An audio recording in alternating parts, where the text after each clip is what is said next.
Good morning. Can you tell that I was once really afraid of public speaking?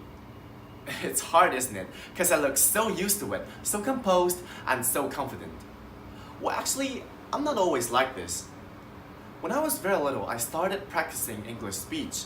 My teacher always wanted me to attend English speech competitions. I don't know the reason why, maybe it was because I was the most handsome boy in the class, but that's not important. To me, practicing for speech is what influenced me the most, but also the reason I don't dare to speak in public for a very, very long time. It was a sunny morning 15 years ago. I was ready for my debut. I had memorized my speech thoroughly. I was well dressed and I was carrying my prop, a baby doll. The speech was about parenting, that's why I needed a baby doll for your information.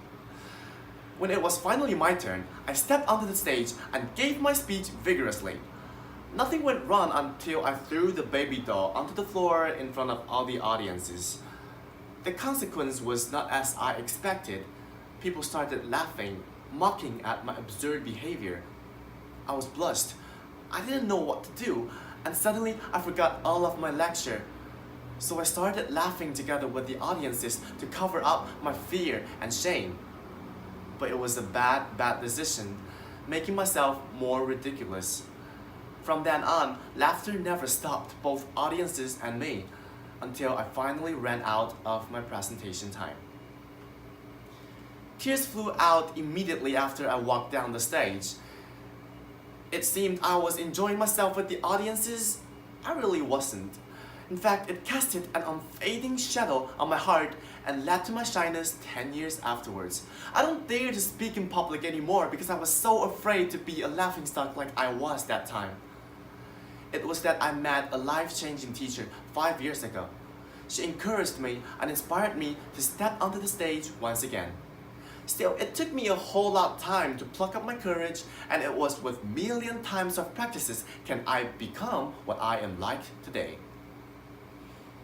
Thinking back, seeing a boy to throw a baby doll onto the floor was quite funny indeed. But who makes no mistakes? Who doesn't have a terrible memory they don't want to recall? Well, I think the biggest challenge was never giving a public speech, but the fear deeply hidden at the bottom of my heart. I tried to admit it. I tried to overcome it. I tried to forgive myself, and thus I'm here sharing you my funny story. Everyone has a fear. It can be huge, it can be minor, it may be easily fixed, it may be not. But if we don't dare to face them, then life will not go on. So believe in yourself. You can conquer it, whatever the fear is. Alright, thanks for listening and hope you have a nice day.